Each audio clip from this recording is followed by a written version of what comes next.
আজকে আমি 5টা খুবই কমন ব্রিটিশ ইংলিশ এক্সপ্রেশনস আপনাদের সবার সঙ্গে শেয়ার করতে চাই, যেটা আমি গত 1-2 মাস এখানে থেকে অনেকজনকে ব্যবহার করতে দেখেছি, আর দেখেছি যে অনেক কমন সিচুয়েশন এটা ইউজ করা হয়। সো বেশি দেরি না করে একদম ইজি একটা দিয়ে শুরু করি। অলরাইট, খেয়াল করে দেখবেন আমরা সাধারণত অলরাইট এই শব্দটা এমন কিছু সিচুয়েশন ইউজ করি যেখানে হয়তো আমরা বলতে চাই যে সবকিছু ঠিকঠাক আছে। এখানে ইউকেতে অফেন দেখা যায় যে হাউ আর ইউ এটার পরিবর্তে অনেকজন অলরাইট এটা জিজ্ঞেস করে। এর মানে হলো খুবই সহজ, ওরা জাস্ট জানতে চায় যে আপনি ঠিকঠাক আছেন নাকি বা আপনি কেমন আছেন। সো খেয়াল করে দেখবেন আমরা হয়তো বা হাউ আর ইউ এটা খুব কমনলি ইউজ করি, এখানে অলরাইট জাস্ট এটা জিজ্ঞেস করি কিন্তু তারা জানতে চায় যে আপনি কেমন আছেন বা আপনি ভালো আছেন নাকি। Number 2, I am easy.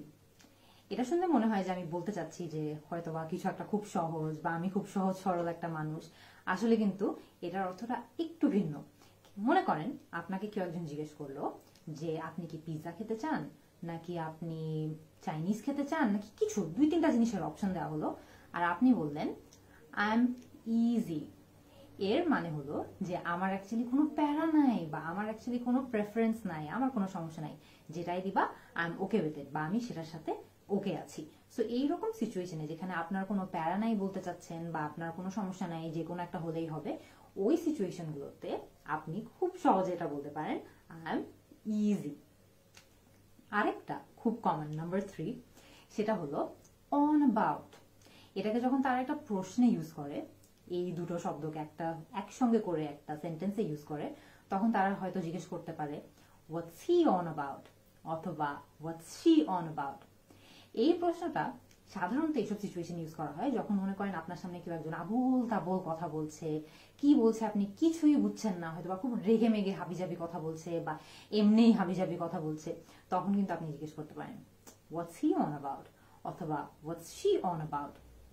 এর মানে হলো ও কি বলতে চাচ্ছে বা ওইগুলা কি বলছে।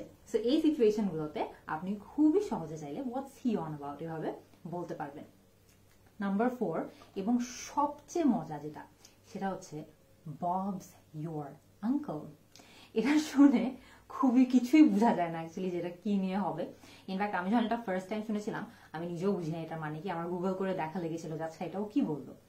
Bob's your uncle is very easy.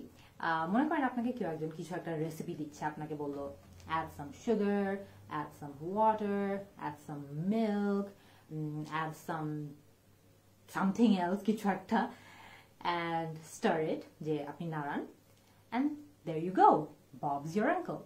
এর মানে হলো যে মনে করেন এটা অ্যাড করার পর আপনার খাবারটা এখন রেডি হয়ে গেছে, there you go, এখন তুমি এটা খেয়ে ফেলতে পারবা।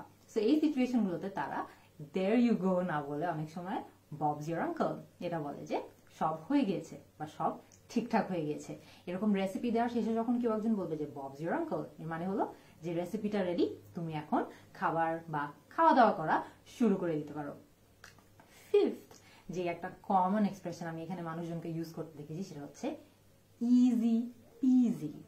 এটা খুবই ফানি, কারণ এটা কিন্তু আমাদের দেশেও অনেকজনকে আমি ইউজ করতে দেখেছি। এটা হচ্ছে মনে করেন যে একটা জিনিস খুবই সহজ ছিল, ইজি পিজি মানে জিনিসটা খুবই ইজি ছিল, খুবই ইজি ছিল। মনে করেন আপনাকে জিজ্ঞেস করলো how was your test, easy PG অথবা ইট ওয়াজ ইজি পিজি। আর আপনি যদি এটাকে আগে একটু এক্সটেন্ড করতে চান আপনি খুবই সহজে এটাও বলতে পারেন it was easy peasy lemon squeezy. এটাও এখানে খুবই কমন একটা এক্সপ্রেশন। সাধারণত সেসব ধরনের সিচুয়েশন এটা ইউজ করা হয় যেখানে আপনি এটা বোঝাতে চাচ্ছেন যে একটা জিনিস খুবই সহজ ছিল বা খুবই ইজি ছিল। তো আজকে একটা খুব শর্ট ক্লাসের মধ্যে আমি আপনাদের সবার সঙ্গে শেয়ার করলাম যে লাস্ট 1-2 মাস যে আমি এখানে আছি, এখানে আমি 5টাই কমন এক্সপ্রেশন ব্রিটিশ মানুষদেরকে এখানে অনেক বেশি ইউজ করতে দেখেছি। আপনারা কি এই সিরিজের একটা পার্ট 2 চান যেখানে আমি আরো এরকম ব্রিটিশ এক্সপ্রেশন নিয়ে কথাবার্তা বলবো? যদি চেয়ে থাকেন তাহলে আমাকে কমেন্টে ইয়েস বলে জানান। আমি কিন্তু এটার পার্ট 2 বানানোর জন্য খুবই এক্সাইটেড। আপনারা বললে আমি ডেফিনেটলি নেক্সট ক্লাসে এটা নিয়ে আলোচনা করবো। See you in the next class.